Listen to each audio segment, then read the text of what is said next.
Hey everybody, it's time to start thinking about putting the camper away in the garage for the season. A viewer, Peter from Seattle, hey Peter, asked about how I do that and what some of the clearances are for getting in my garage. And the measurement here for the opening is a solid 82 inches. There's a vinyl flange around the opening, but that's pretty flexible. I'm going to play this in real time just so you can see that even with the heaving that I'm doing trying to push it over my uneven garage floor, there isn't any rubbing, even against that flange part.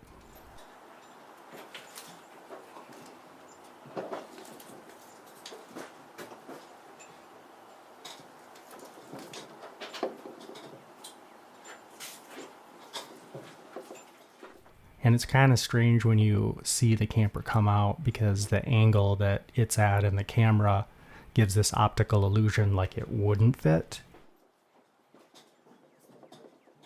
But it clearly does fit.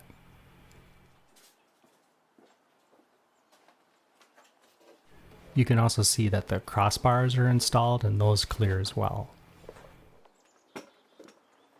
And this is without doing any manipulation to the tongue dolly. And I'm showing this clip here because Peter had the idea of using tilting to get past the clearances that they have, which I'm not sure of. And I was originally skeptical, but this definitely has some potential to move that tallest part up and down a little bit. And this is me just kind of finishing the final maneuvering out of the garage. Now I have a bit of an incline, and naturally it would require more care if you had a incline going the opposite way. But I've shown this a bunch of times in my other videos, but it's mostly been in high speed, so I wanted to play this in real time just to show this technique, which is just heaving it a little bit at a time. And then what I'm using is a lightweight bamboo cross-country skiing pole that I've cut down for other reasons, but you could use whatever, a stick, to manipulate the wheel chocks a little bit at a time.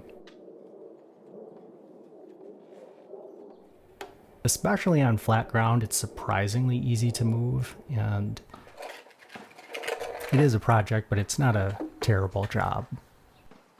One thing that I've discovered is that the lightweight plastic wheel chocks are best for this, because there are ones that you can get that are a heavy rubber, and those would be much more difficult to manipulate because they'd be sticking essentially to the concrete and just a lot harder to pull around with the stick that I've got there.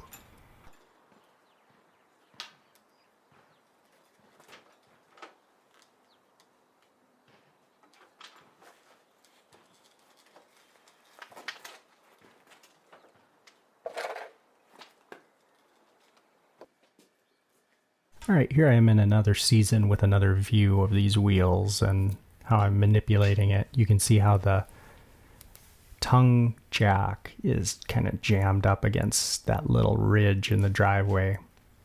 And I'm just pushing it a little bit ahead to unstick the wheel chock because they're jammed in there.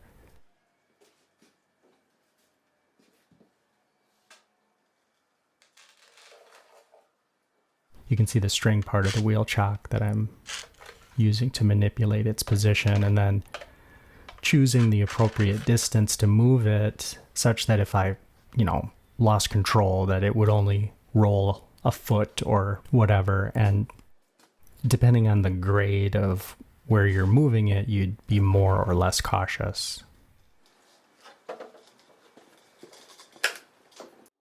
You can see how this one is really jammed in there. I'm just loosening it up a little bit, moving it, what would you say, 18 inches? And then trying to control its roll and then letting it seat. And it's surprising how much you can pivot the trailer on one of the wheel chocks. with a little bit of practice, it's pretty easy to turn the whole thing around, even on a slight grade. Although if this were going like out and down toward the street, it would definitely be a two-person job.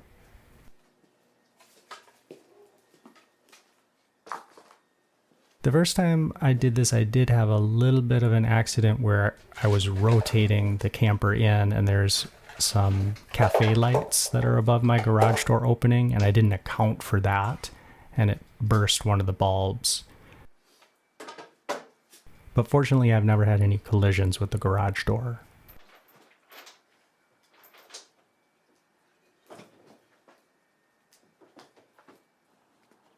I use half of the garage in the winter still for my shop, so we never have tried to fit 2 cars in there. It's essentially a 1.5 car garage. And I like to keep the camper outside as long as I can because I use it as like a little micro office.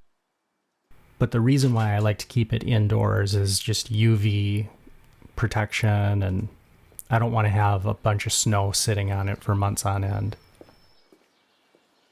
In this shot, you can see that my garage has a heave in the middle, and it really cants the camper to one side, so I have to use some leveling blocks and the leveling jacks on the camper to get it to kind of look nice, but it's totally doable.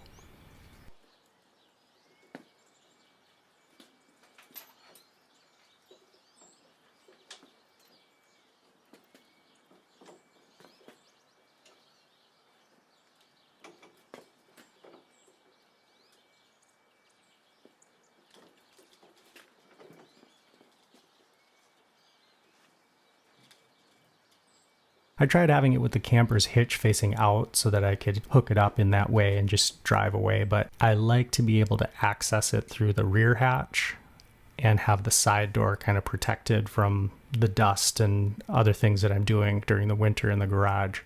So this is how I like to have it. It's kind of cool because it's like secure storage for some of the things that I like to keep in there, camping gear and so forth.